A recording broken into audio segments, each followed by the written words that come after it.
Hello बच्चों, welcome to पढ़ाई Ninja channel. तो आज हम स्टार्ट करने वाले हैं चैप्टर 2 ऑफ डेमोक्रेटिक पॉलिटिक्स, जिसका नाम है फेडरलिज्म। तो चलिए स्टार्ट करते हैं। Power sharing between governments, federalism. तो अगर इस लेक्चर में हम एजेंडा की बात करें कि आखिर हम इस लेक्चर में पढ़ने क्या जा रहे हैं, तो हम देखेंगे कि फेडरलिज्म का मतलब क्या होता है, उसके फीचर्स देखेंगे, कुछ केस स्टडी देखेंगे बेल्जियम और श्रीलंका की, जो हमने लास्ट चैप्टर में पढ़ी थी, और फिर क्या हुआ उसको फेडरलिज्म के रूप में भी देखा जाएगा। ठीक है।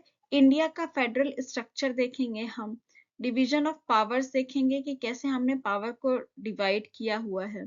फिर देखेंगे कि इंडिया का जो फेडरलिज्म है वो आखिर कैसे मजबूत हुआ। ठीक है।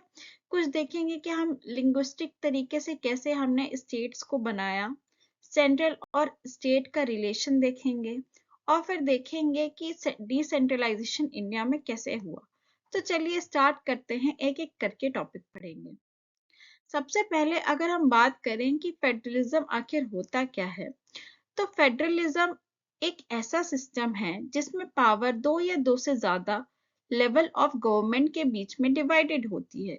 जैसे अगर हम बात करें तो इंडिया में क्या है कि इंडिया में जो पावर शेयर्ड है, कैसे, सेंट्रल या फिर यूनियन में, स्टेट में और लोकल गवर्नमेंट्स में।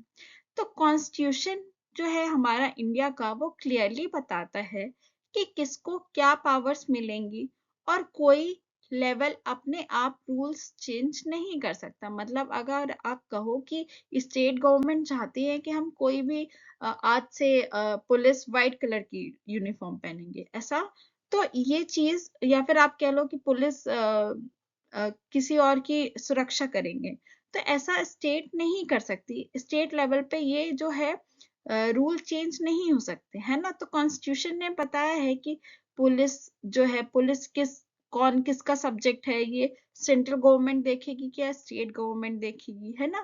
तो ये जो फेडरलिज्म है उसका मतलब यही होता है कि किसके हाथ में क्या पावर है, क्या सेंट्रल के हाथ में वो पावर है, या स्टेट के हाथ में पावर है, या फिर लोकल के हाथ में क्या पावर है। तो फेडरलिज्म यही पावर को डिवाइड करती है। तो आप यहाँ पे देख सकते हैं, ये वर्ल्ड मैप है, और जो ये रेड से जो भी कंट्रीज हैं वो हमारी फेडरल पॉलिटिकल सिस्टम को अपनाती है। तो इंडिया भी है, वो उधर क्या होता है, पावर जो है शेयर्ड रहती है और फेडरलिज्म को अपनाया गया है। बाकी Russia, Canada, USA, Brazil, Argentina, Australia और भी जितने भी रेड कंट्रीज हैं, तो वो है फेडरल पॉलिटिकल स्टेट्स। अब हम सबसे पहले बात करेंगे कि फीचर्स क्या हैं और ऑब्जेक्टिव्स क्या हैं फेडरलिज्म के।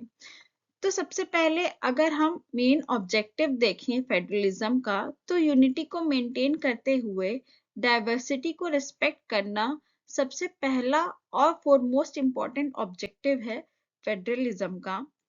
ठीक है। यहाँ पे जो लोकल लोग हैं उनके इंटरेस्ट को भी प्रोटेक्ट करता है फेडरलिज्म। ठीक है।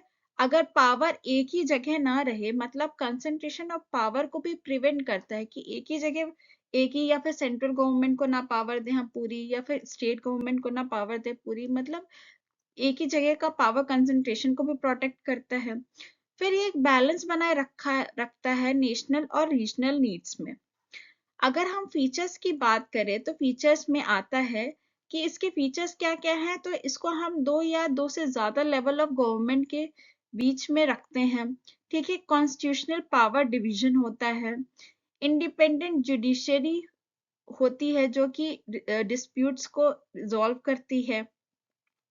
फेडरल इंडिपेंडेंट जुडिशरी तो पढ़ लिया हमने। फिर है फेडरल फाइनेंशियल ऑटोनॉमी होती है स्टेट्स की, कि हाँ वो फाइनेंशियल ऑटोनॉमी भी रख सकते हैं।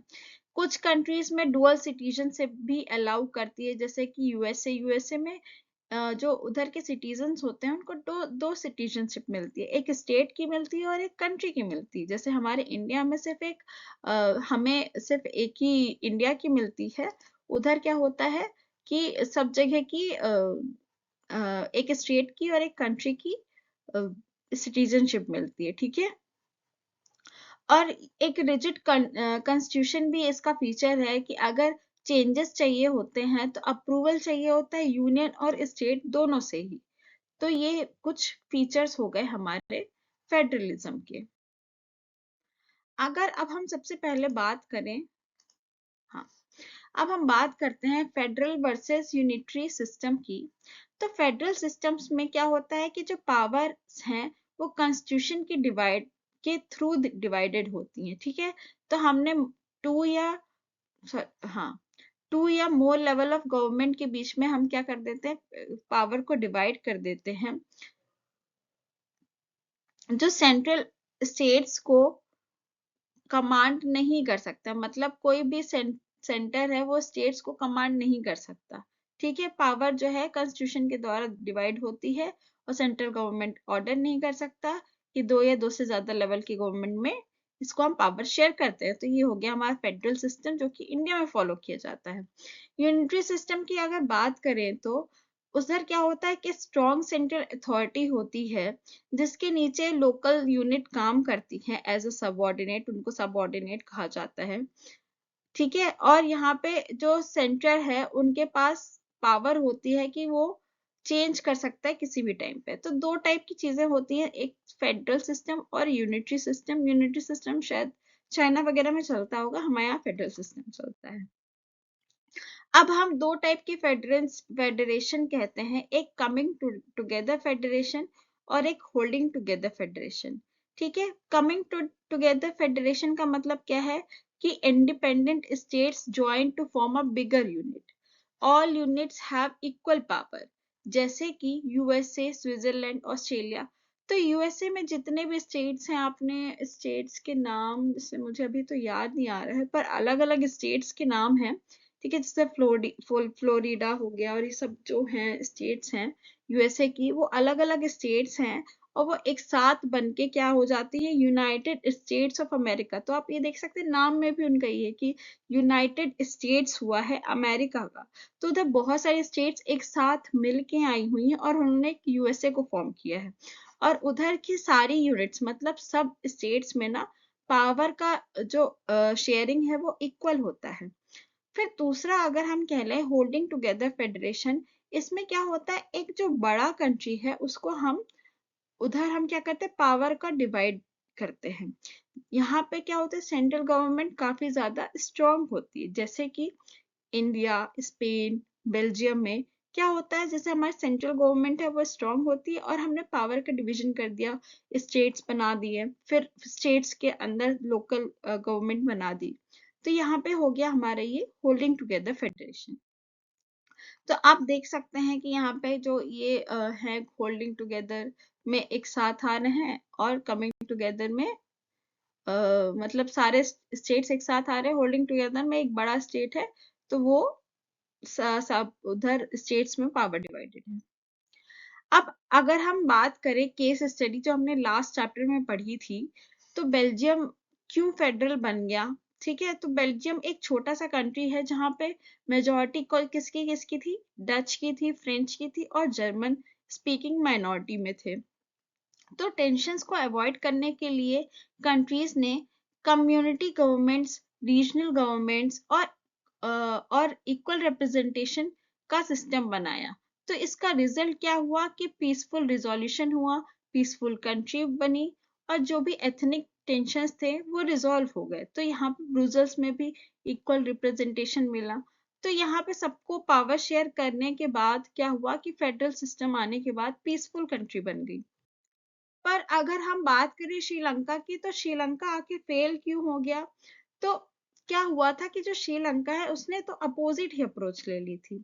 जो सिन्हला ओनली पॉलिसी थी और बुद्धिज्म को स्पेशल स्टेटस देने से क्या हुआ कि तमिल जो तमिल कम्युनिटी थी उनको एलिनेटेड जैसा फील होने लगा, अलग जैसा फील होने लग गया, ठीक है।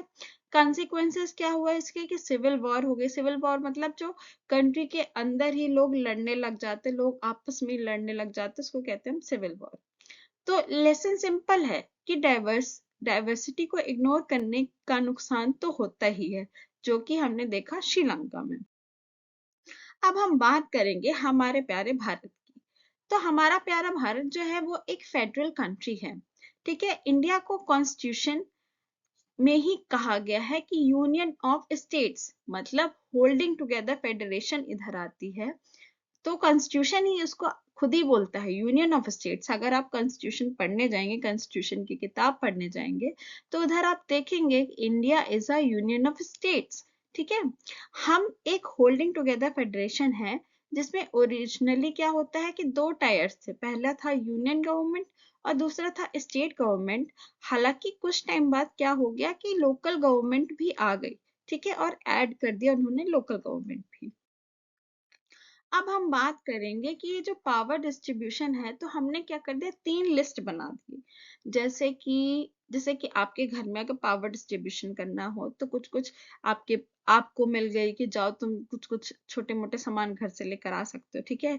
तो कुछ मम्मी पे क्या है पावर डिस्ट्रीब्यूशन कि मम्मी को आज सोचना है कि आज कैसा-कैसा खाना बनेगा, क्या-क्या लोग खाएँगे, क्या कपड़े पहनेंगे, तो मम्मी पे ये पावर है। पापा के पे क्या पावर है कि पापा देखेंगे कि बाहर का बैंकिंग का काम है या फिर कोई और काम है, तो सबके पावर डिस्ट्रीब्यूशन घर में हो गए हैं।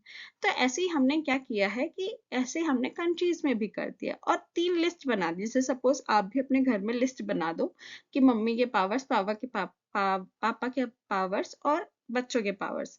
तो ऐसे सेम हमने कंट्रीज का भी लिस्ट बना दिया। यूनियन लिस्ट में अगर हम बात करें तो 97 सब्जेक्ट्स हैं। तो 97 सब्जेक्ट्स का मतलब क्या है कि डिफेंस जैसा सब्जेक्ट हो गया, फॉरेन अफेयर्स हो गया, बैंकिंग हो गया, करेंसी हो गया, और इसके अलावा और भी जो मैं क्या कह लूँ 1 2 3 4 4 के अलावा जो हमारे 93 सब्जेक्ट्स और होंगे, मतलब इसके आगे और भी लिस्ट बढ़ती जाएगी। तो ऐसे सब्जेक्ट्स आते हैं जहाँ पे सिर्फ यूनियन गवर्नमेंट ही ध्यान रखती है और यूनियन गवर्नमेंट ही लॉ बना सकती है। फिर स्टेट लिस्ट हो गया जहाँ पे हमारे 66 सब्जेक्ट्स हैं, जैसे कि police, trade, agriculture, tradition, sorry irrigation, etcetera etcetera, मतलब और भी हैं। इसके आगे 62 सब्जेक्ट्स और हैं जहाँ पे स्टेट गवर्नमेंट भी लॉ बना सकती है। और कॉन्करेंट लिस्ट में 47 सब्जेक्ट्स हैं। यहाँ पे क्या होता है कि जो यूनियन और स्टेट गवर्नमेंट दोनों ही लॉ बना सकती है। और यहाँ पे कौन से सब्जेक्ट्स हैं, education, forest, marriage, trade unions, ठीक है, तो ये हो गया। और अगर कॉन्फ्लिक्ट हुआ, मतलब स्टेट कुछ और चाहती हो और यूनियन कुछ और चाहती हो, तो क्या होगा कि यूनियन का जो लॉ है वो ज्यादा इम्पोर्टेंट है और यही हम इन्फोर्स करेंगे। अब हम अगर रेसिडुअरी पावर्स की बात करें तो जो सब्जेक्ट लिस्ट में नहीं है, जैसे तीनों लिस्ट में नहीं है ना, जैसे कि साइबर लॉज हो गए, स्पेस टेक्नोलॉजी हो गई, वो यूनियन गवर्नमेंट के पास ही होते हैं। इसी को हम ऐसी सब्जेक्ट्स को हम कहते हैं, ऐसी पावर्स को कहते हैं हम रेसिडुअरी पावर्स बोलते हैं। अब हम देखते हैं कि हमारे जो कॉन्स्टिट्यूशन है उसमें क्या हुआ है कि हमने कुछ स्पेशल स्टेटस भी दिया है स्टेट्स को। तो जैसे कि स्टेट्स हैं आसाम, नागालैंड, मिजोरम, अरुणाचल प्रदेश। तो इधर हमारा कॉन्स्टिट्यूशन बोलता है अकॉर्डिंग टू आर्टिकल 371 कि हम इनके जो कल्चर हैं, लैंड राइट्स हैं और जॉब है इंडिजिनियस पीपल को का प्रोटेक्ट करते हैं, ठीक है, और उनको स्पेशल पावर्स दिए गए हुए हैं। तो ये बात हो गई हमारे स्पेशल स्टेटस ऑफ स्टेट्स की। फिर यूनियन टेरिटरीज भी बनाई हुई हैं। तो आपको पता है कि हमारे यहाँ कितनी यूनियन टेरिटरीज हैं, 8 है शायद तक, है ना। तो 8 यूनियन टेरिटरीज हैं, 1 2 3 4 5 6 7 8 होगा, 8 है। तो यूनियन टेरिटरीज क्या होती हैं, तो ये बहुत छोटी होती हैं कि ताकि हम इसको स्टेट नहीं बना सकते, तो हमने यूनियन टेरिटरीज बना दी हैं जहां पे डायरेक्टली सेंटर का रूल होता है, सेंट्रल गवर्नमेंट डायरेक्टली रूल करती है। दिल्ली जैसे यूटीज के पास स्पेशल स्टेटस होता है, मतलब दिल्ली, चंडीगढ़, लक्षद्वीप, दमन, दीव, दादरा नागर हवेली होता है, पौंडीचेरी है। तो ये सारे क्या है, यूनियन टेरिटरीज हैं। अब हम बात करें कि आखिर हम इंडिया में फेडरलिज्म को प्रैक्टिस कैसे करते हैं, तो या फिर हमने फेडरलिज्म को कैसे इन्फोर्स किया, कैसे लागू किया। तो सबसे पहले क्या किया हमने, लिंग्विस्टिक रीऑर्गेनाइजेशन ऑफ स्टेट्स किया। मतलब जो हमने लैंग्वेज के बेसिस में क्या किया, पहले क्या था, इंडिया में अलग अलग टाइप के स्टेट्स थे, जैसे हैदराबाद स्टेट था, राजपूताना था और मराठा था, ठीक है। और अभी आप देखो तो राजस्थान है, महाराष्ट्र है और तमिलनाडु है और कर्नाटका है, केरला है। तो क्या हुआ था कि पहले कुछ और था और अब कुछ और हुआ, तो ये हमने क्या किया कि स्टेट को रीऑर्गेनाइज किया, स्टेट को फिर से बनाया। तो ये किसके बेसिस पर था, ये लिंग्विस्टिक या फिर लैंग्वेज के बेसिस पे हमने स्टेट का ऑर्गेनाइजेशन किया। लैंग्वेज पॉलिसी ली, ठीक है। लैंग्वेज पॉलिसी में क्या, हमने सारी लैंग्वेज को प्रमोट किया, सेंट्रल और स्टेट के रिलेशन को इम्प्रूव किया और कोalition गवर्नमेंट का भी राइज हुआ। तो चलिए एक एक करके हम पढ़ते हैं। तो अगर हम लिंग्विस्टिक स्टेट्स की बात करें तो 1956 के बाद क्या हुआ, रीऑर्गेनाइजेशन स्टेट्स हुआ। रीऑर्गेनाइजेशन किया हमने स्टेट्स का, किसके बेसिस में, लैंग्वेज के बेसिस में रीऑर्गेनाइज किया था कि लैंग्वेज जिस स्टेट की जैसी लैंग्वेज होगी हम उसको स्टेट बना देंगे। तो इससे यूनिटी बढ़ी और एडमिनिस्ट्रेशन काफी इजी हो गया, ठीक है। और जैसे कि महाराष्ट्र बनाया हमारा मराठी लैंग्वेज को लेकर, आंध्र प्रदेश तेलुगु लैंग्वेज उधर चलती है तो हमने आंध्र प्रदेश बन गया। और ये फर्स्ट स्टेट था जहां पे हमने ये फर्स्ट स्टेट था जो हमने आंध्र प्रदेश बनाया था इन रीऑर्गेनाइजेशन ऑफ स्टेट्स में। जैसे और गुजरात में चलती है तो हमने गुजरात स्टेट बना दिया। फिर दूसरा है, अगर हम लैंग्वेज पॉलिसी की बात करें तो इंडिया में कोई नेशनल लैंग्वेज नहीं है। तो आपसे कोई अगर पूछे कि इंडिया की नेशनल लैंग्वेज क्या है तो आप बोलोगे नहीं, इंडिया में कोई नेशनल लैंग्वेज नहीं है। बट इंडिया में ऑफिशियल लैंग्वेज है और इंग्लिश को क्या करते हैं हम as a link language use करते हैं। इधर 22 लैंग्वेज और हैं। तो इंडिया में हमारे यहाँ वैसे आपको पता है कि हर थोड़े थोड़े रीजन में लैंग्वेज चेंज हो जाती है। तो 22 लैंग्वेज हैं जो कि 8th शेड्यूल मतलब कॉन्स्टिट्यूशन में क्या है, आर्टिकल्स हैं और शेड्यूल है। मतलब आप देखोगे जब भी खोल के कभी आप पढ़ोगे कॉन्स्टिट्यूशन के बारे में तो इसमें देखोगे कि कुछ पार्ट्स हैं, शेड्यूल्स हैं। तो शेड्यूल 8th शेड्यूल में अगर आप जाओगे, 8th शेड्यूल तक पहुंचोगे, जैसे आपके यहाँ इंडेक्स होता है ना, वैसे ही इंडेक्स में first part, second part, third part, फिर ऐसे first schedule, third schedule, second schedule. तो 8th शेड्यूल में आप जाओगे तो आपको 22 लैंग्वेजेस दिखेंगी कि अच्छा कि 22 लैंग्वेजेस हैं 8th शेड्यूल में। हर स्टेट अपना ऑफिशियल लैंग्वेज चूज कर सकता है। तो इंडिया में स्टेट्स को ये फ्रीडम है कि अपनी वो लैंग्वेज खुद चूज कर सकते हैं। पर यहाँ पे कोई इम्पोजिशन नहीं है, कोई मतलब ऐसा हमने इम्पोज नहीं कर दिया कि नहीं तुम हिंदी ही करो, हिंदी ही पढ़ो। अगर कोई नॉन हिंदी स्टेट्स है जैसे तमिल, तेलुगु, मलयालम, ये सारे जो हमारे साउदर्न स्टेट्स हैं, तो हमने ऐसे कोई इम्पोज नहीं किया हुआ है। अब हम देखेंगे कि लिंग्विस्टिक डाइवर्सिटी ऑफ इंडिया में, तो आपको पता है जैसे कि मैंने बोला कि अ, हर थोड़े से अगर आप अपने शहर से दूसरे शहर में जाओ तो लिंग्विस्टिक डाइवर्सिटी है, मतलब फिर से लैंग्वेज थोड़ी बहुत चेंज हो जाती है। तो लगभग 1300 प्लस मदर टंग्स हैं इंडिया में, 121 मेजर लैंग्वेज हैं। हिंदी ऑलमोस्ट 44% पॉपुलेशन हमारी बोलती है। इंग्लिश फर्स्ट लैंग्वेज है सिर्फ 0.02% लोगों की। और इंडिया एक मोस्ट लिंग्विस्टिक डाइवर्स नेशन है वर्ल्ड में, मतलब बहुत सारे लोग अलग अलग लैंग्वेज में बात करते हैं। फिर हम बात करेंगे सेंट्रल एंड स्टेट रिलेशन की। तो तो क्या होता था कि पहले सेंटर स्टेट्स को डोमिनेट करता था और अपोजिट पार्टीज क्या होती थी, स्टेट में डिसमिस होती थी। पर 1990 के बाद क्या हुआ कि रीजनल पार्टीज भी आई, काफी ज्यादा रीजनल पार्टीज भी बनी और कोalition एरा ने रिलेशंस को बैलेंस बना दिया। सब जो स्टेट ऑटोनॉमी की भी रिस्पेक्ट की जाती थी कि ठीक है स्टेट आप अपने हिसाब से अपना फैसला ले सकते हो। और जो सुप्रीम कोर्ट था उसने क्या किया, फेडरलिज्म को काफी बढ़ावा दिया और अच्छा बनाया, स्ट्रेंथन किया, ताकतवर बनाया। तो यहाँ पे सेंट्रल स्टेट रिलेशन की बात हुई, मेनली कोएशन गवर्नमेंट, मतलब दो पार्टीज मिलके गवर्नमेंट बनाती हैं। अब हम देखेंगे कि राइज ऑफ कोएलिशन एरा कैसा हुआ, तो कोएलिशन कैसे बढ़ा। तो क्या होता था कोएलिशन में, कोएलिशन का मतलब क्या है कि कोई भी सिंगल पार्टी मेजॉरिटी में नहीं रहती है, तब हम कोएलिशन गवर्नमेंट बोलते हैं, जिसको हम कह सकते हैं गठबंधन सरकार। तो आपने देखा होगा कि अभी जैसे बिहार में भी एनडीए का रूल है, तो एनडीए क्या होती है, बीजेपी प्लस और अदर जो भी पार्टी हैं, वो दोनों को मिला के कोएलिशन पार्टी हो जाती है, एनसीपी जिसको कहते हैं हम, है ना। तो सेंट्रल गवर्नमेंट में भी बहुत बार हो जाता है, कोएलिशन गवर्नमेंट हो जाता है। फिर हमारा यूनियन गवर्नमेंट में, स्टेट गवर्नमेंट में तो ये इंटर गवर्नमेंटल रिलेशंस होते हैं। नेशनल पार्टीज और रीजनल पार्टीज अलायंस फॉर्म कर लेती हैं, एक साथ आ जाती है, संगठन फॉर्म कर लेती हैं, ठीक है।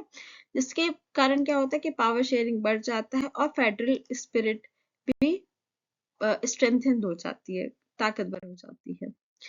अब असलियत में जो फेडरलिज्म है कैसे चलती है, तो फेडरलिज्म इंडिया में कैसे स्ट्रांग बनी, तो डेमोक्रेटिक पॉलिटिक्स से, मतलब डेमोक्रेसी रही पॉलिटिक्स में भी, पॉलिटिकल कंपटीशन रहा, मतलब अलग अलग पार्टियों में कि बीजेपी हो गई, कांग्रेस हो गई, तो उन दोनों के बीच में कंपटीशन ऑलमोस्ट हर हर बार रहा। जुडिशरी रही, हमारे कोर्ट्स, हमारे जजेस का बहुत ज्यादा इंपॉर्टेंट रोल है कि फेडरलिज्म चलते रहे। और पीपल का सपोर्ट रहा कि लोग, हम जैसे सब अलग अलग डाइवर्सिटी के लोग हैं, तो हम बहुत नॉर्मल है कि हाँ ठीक है, हम ये पंजाबी हैं, ये बंगाली हैं, तो हम इजी है सबके लिए, हम इतने अपोजिट नहीं, हम अपोज नहीं करते, हम सबके साथ रहते हैं। तो एक लोगों का सपोर्ट रहा।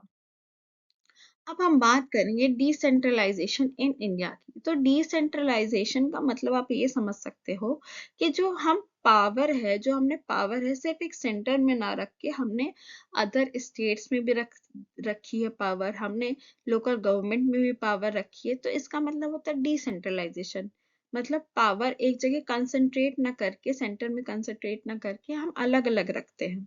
तो अब जरूरत क्यों होती है डिसेंट्रलाइजेशन की, क्योंकि इंडिया बहुत बड़ा कंट्री है, तो हम सिर्फ एक कोई कह लो कि मोदी जी बस आज से पूरी इंडिया का ध्यान रखेंगे, बाकी कोई स्टेट नहीं रहेगी, कोई लोकल गवर्नमेंट नहीं रहेगी, तो हालत खराब हो जाएगी मोदी जी की।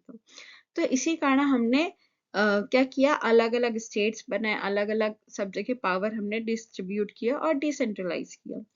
लोकल जो प्रॉब्लम होती है, अब सपोज कोई कहीं म्यूनिसिपल कॉर्पोरेशन में, कोई नगर निगम में, कोई लोकल कोई भी डिस्ट्रिक्ट है, तो उधर कुछ प्रॉब्लम आ गई, तो आपस के लोग, उधर ही के लोग उस प्रॉब्लम को बेहतर सोल्यूशन दे सकेंगे, इंस्टेड कि मोदी जी जाएं उस पर्टिकुलर डिस्ट्रिक्ट में और बोलें कि आज से ये सोल्यूशन है, तो उनको वो चीजें समझ नहीं आएंगी। इसलिए हमने डिसेंट्रलाइज किया पावर का।